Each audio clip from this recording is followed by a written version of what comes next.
जेहि विधिनाथ होई हित मोरा, करहूँ सबेगी दास मैं तोरा। जेहि विधिनाथ होई हित मोरा, करहूँ सुबेगी दास मैं तोरा। आपसे कोई भी गलती अगर हो गई हो, कुछ बात समझ में नहीं आ रहा है, तो ईश्वर का ध्यान करके या मंदिर में जाके भगवान के सम्मुख बैठकर ये प्रार्थना करना है, ये विनती करनी है कि जेहि विधिनाथ होई हित मोरा, करहूँ सुबेगी दास मैं तोरा। हे प्रभु, मैं आपका दास हूं, जिस विधि से मेरा हित हो आप वो अविलंब काम कीजिए। मैं आपकी शरण में हूं, मैं शरणागत हूं। हम गलती कर जाते हैं जाने अनजाने में, लेकिन आप तो दयालु हैं, आप मुझे माफ कर दीजिए। भगवान ऐसे ही दयालु हैं, बड़े कृपालु हैं। कितनी भी बड़ी गलती आपसे हो जाए, कितना भी बड़ा पाप हो जाए, अपराध हो जाए, लेकिन उस पाप का अगर ज्ञान आपको हो गया तो भगवान के सामने जाइए और याचक बनके, दास बनके, दोनों हाथ जोड़ के कहिए कि प्रभु, मुझसे जाने अनजाने में बहुत बड़ी गलती हो गई है, सैकड़ों अपराध हो गए हैं, कृपा करके आप मुझे माफ कर दें। बड़े ही दयालु कृपालु प्रभु जी माफ कर देते हैं जब भक्त ऐसे जाकर उनके चरणों में शरणागत हो जाता है, जब सरेंडर बोल देता है कि मुझसे गलती हुई है, तो सारे गुनाहों को माफ कर देते हैं। बस शर्त एक होती है कि गलती दोबारा ना हो। गलतियां हो ही जाती है, हम सभी से गलतियां होती है, हम गलतियों की ही कठपुतली हैं, लेकिन जानबूझ के गलती करना फिर तो उसकी सजा माफी के लायक नहीं। वाल्मीकि जी पहले डाकू थे, ये सभी जानते हैं। अपराध ही अपराध करते थे, पाप ही पाप करते थे, हजारों लाखों जीवों की हत्या कर दिए थे।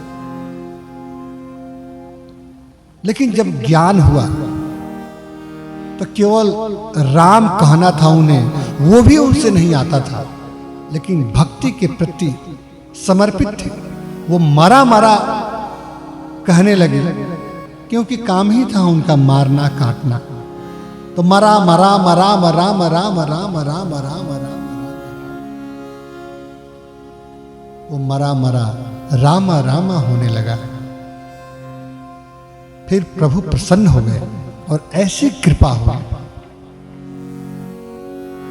कि एक डाकू, एक अपराधी व्यक्ति वाल्मीकि के नाम से मशहूर हो गया, ब्रह्म ऋषि कहला गया। तो ऐसी उनकी कृपा है। जब उनकी कृपा होती है तो चींटी को भी हाथी इतना बल दे देते हैं। कुछ भी हो सकता है, एक सुई के बीच से पूरा ब्रह्मांड समा सकता है, लेकिन बिना उनकी कृपा से कुछ नहीं हो सकता। इसलिए जो भी करें, जो भी कर्म करें, अब जो भी कर्म का मतलब यह है कि गलत कर्म नहीं, कर्म ही पूजा है। कौन कर्म पूजा है?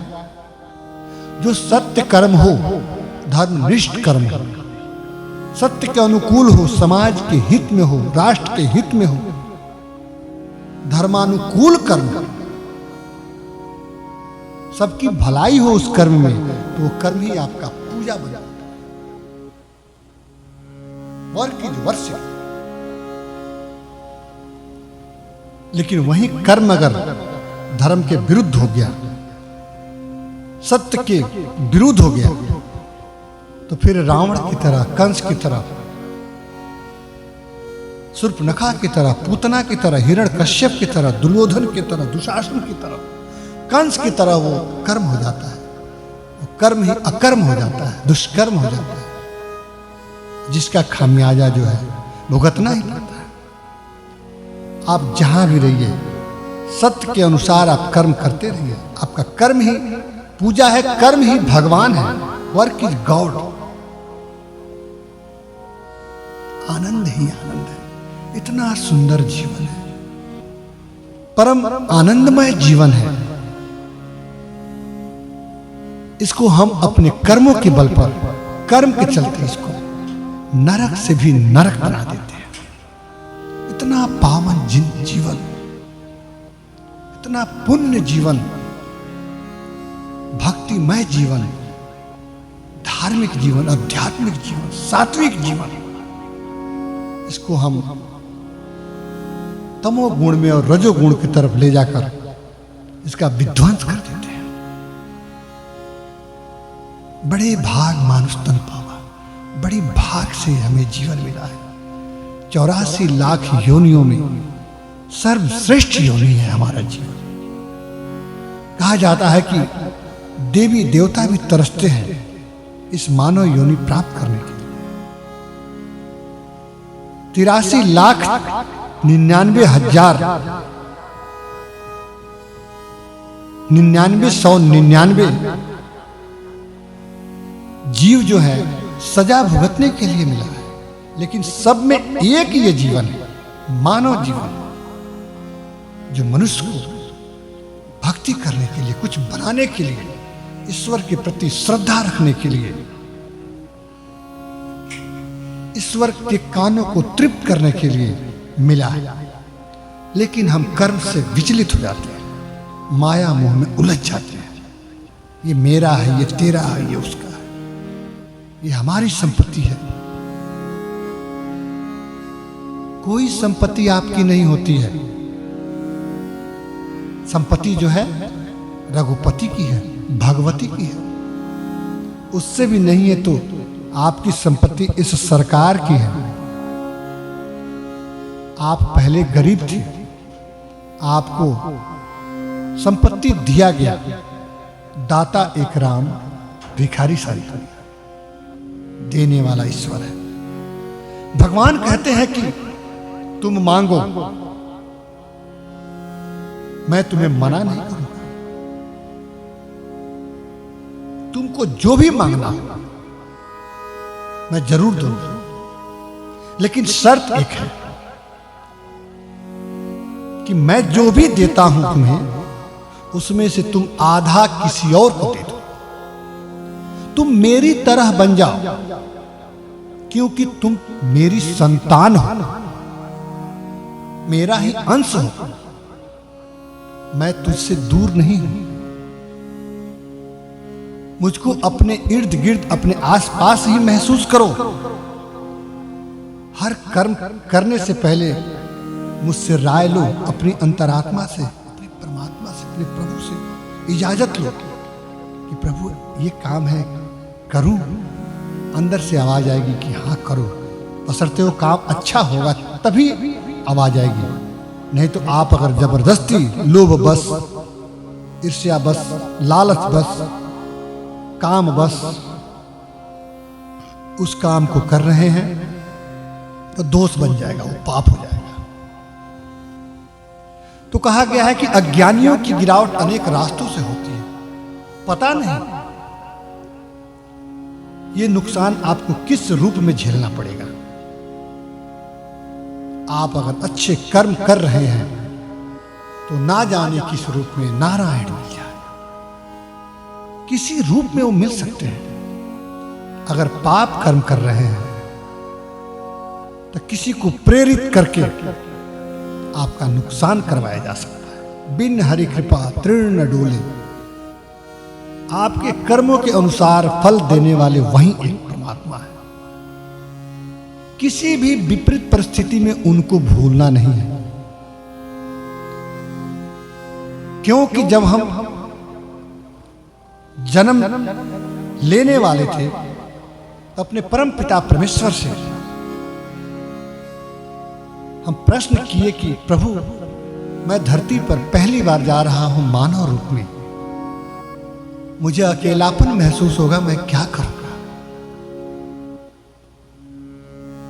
वो बोले कि तुम अकेले नहीं हो, जा रहे हो अकेले भले, लेकिन मैं तुम्हें वहां मां के रूप में, पिता के रूप में, बहन के रूप में, भाई के रूप में, पति के रूप में, पत्नी के रूप में, मैं तुम्हारा मनोरंजन के लिए, तुमको खुश करने के लिए मैं तुम्हारे आस पास ही रहूंगा। ये चिंता तुम मत करो, ये सब चिंताएं मुझ पे छोड़ दो, मैं अपना काम करते रहूंगा। बस तुम भक्ति भाव से हर काम को करो, सात्विक विचार से, आध्यात्मिक भावना से, धार्मिक भावना से। कभी किसी का अहित ना हो, किसी का नुकसान ना हो, ये ध्यान रखना है। परहित सरिस धर्म नहीं भाई, पर पीड़ा सम नहीं अतमाई।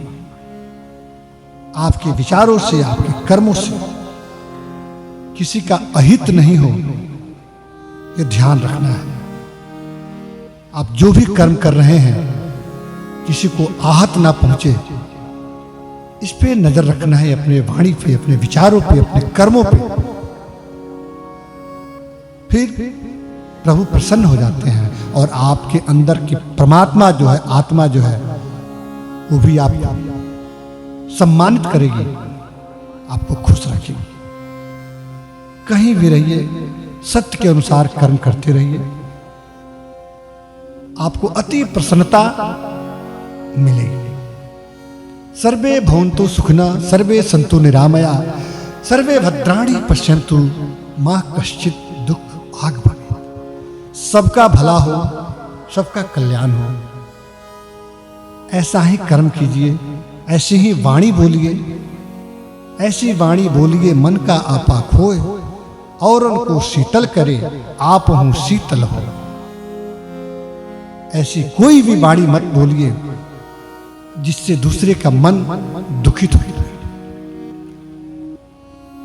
किसी से भी बात कीजिए, किसी ने कहा कि किसी को देखकर मत मुस्कुराइए, बस मुस्कुरा कर देखिए। आपका मुस्कुराता हुआ देख वो भी मुस्कुरा देगा। मतलब कि आपके चलते किसी व्यक्ति के चेहरे पर मुस्कान आ गई, समझिए आप पुण्य कमा लेंगे। ये जीवन है, सुख दुख तो आते ही रहेंगे। यहां मानव रूप में हम आए हैं, तो जैसे सुख है वैसे ही दुख भी है। इससे मुंह मत मोड़िए। आप 1 महीना अगर सुख में हैं, स्वस्थ हैं, और 2 दिन के लिए तबीयत खराब हो गई तो आप परेशान हो गए। जैसे सुख टिकाऊ नहीं है, वैसे दुख भी आया है, चला जाएगा। प्रकृति ने हर चीज के 2 पहलू दिए हैं, सुबह है, शाम है, दिन है, रात, खुशी है, गम है, अंधेरा है, उजाला है। तो घबराना नहीं, मिले तो इतराइए नहीं, और ना मिले तो घबराइए। ये तो कर्म भूमि है, भगवान कृष्ण कहते हैं। इस कर्म भूमि पे हर व्यक्ति को अपने कर्मों की भट्ठी में जलना पड़ता है। और मेरे जैसे इस व्रत व्यक्ति को भी, एक साधारण व्यक्ति का ड्राइवर बन के चलना पड़ता है, सारथी बन के चलना पड़ता है। तो यहां ईश्वर भी, भगवान भी अगर इंसान रूप में अवतरित हो जाते हैं, उनको भी कष्ट होता है। भगवान राम सुबह में राज अभिषेक होना था, पूरी अयोध्या में तैयारी चल रही थी, खुशियों का माहौल था। समय का चक्र कैसा था, रात भर में पासा पलट गया, और जहां अभिषेक होना था, राज्य अभिषेक होना था, वहां पासा पलट के 14 वर्ष का वनवास हो गया। भगवान राम घबराए नहीं। वो तो नियति विधि का विधान समझ के, ये तो लगता है मेरे जन्मांतर के पुण्य कर्म फलित हुए हैं।